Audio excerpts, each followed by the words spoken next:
அனைவருக்கும் வணக்கம்ங்க.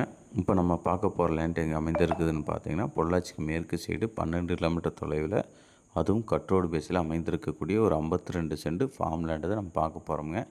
லேண்டானது பார்த்தீங்கன்னா ஃபுல்லாக கட் ரோடு பேஸ்லேயே உங்களுக்கு ஃபென்சிங் வசதி, கேட் வசதியுடன் அமைந்திருக்குதுங்க. இந்த லேண்டுக்குள்ளே என்ன வசதி இருக்குதுன்னு பார்த்தோம்னா, ஒரு ஷீட் போட்டு ஒரு வீடு ஒன்று எடுத்துருக்குறாங்க. அது ஒரு 4 அடி செவுரு வந்து ஆலோ பிளாக் செவுரு வச்சு, அதுக்கு மேலே ஷீட் மறைச்சு உங்களுக்கு வந்த தங்கறதுக்கு ஒரு வீடு ஒன்று எடுத்துருக்குறாங்க. பக்கத்துலேயே பார்த்தீங்கன்னா உங்களுக்கு அட்டாச் பாத்ரூம் வசதியும் பண்ணி வச்சுருக்குறாங்க. லேபர்ஸும் தங்கலாம், அந்த அளவுக்கு உங்களுக்கு பெரிய வீடாக தான் எடுத்து வச்சுருக்குறாங்க.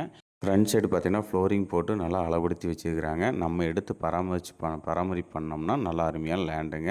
இந்த லேண்டுக்குன்னு வாட்டர் சோர்ஸ்னு பார்த்தீங்கன்னா தனி போர்வெல் ஒன்று இருக்குதுங்க. அதுக்கு 3A1 இபி சர்வீஸும் கமர்ஷியல் சர்வீஸும் இருக்குதுங்க. அது மட்டும் இல்லாமல் ஒரு 5000 லிட்டர் வாட்டர் டேங்க் வச்சு அதுலேருந்து ட்ரிப் இரிகேஷன் மூலிமா தென்னை மரத்துக்கெலாம் தண்ணி பாய்ஞ்சிட்டு இருக்குதுங்க. இந்த லேண்டில் பார்த்தீங்கன்னா கோழி, ஆடு, முயல் அந்த மாதிரிலாம் வளர்த்திருக்கிறாங்க. இப்போதைக்கு பராமரிப்பு இல்லாத காரணத்தினால பார்த்தீங்கன்னா உங்களுக்கு பராமரிப்பு இல்லாமல் இருக்குதுங்க.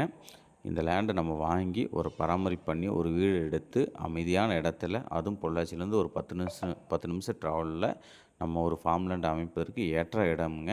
அமைதியாக வந்து இருப்பதற்கு நல்ல இடமுங்க. இந்த லேண்டுக்கு பார்ட்டி சொல்லும் விலை பார்த்திங்கன்னா மொத்தம் 52 சென்டும் சேர்த்து 50 லட்ச ரூபா ஃபைனலாக கேட்குறாங்க. இந்த லேண்டு பிடிச்சிருந்தா உட்காந்து நம்ம இதுவும் குறைச்சி நம்ம பேசிக்கலாமுங்க. அருமையான லேண்டுங்க. உங்களுக்கு ஒரு வீடும் எடுத்து வச்சுருக்குறாங்க. வந்த போன தங்கறதுக்கும் நல்ல அருமையான லேண்டு. இந்த லேண்டு பிடிச்சிருந்தா ஸ்க்ரீனில் கொடுக்குற நம்பருக்கு கால் பண்ணுங்கள். நன்றி, வணக்கம்.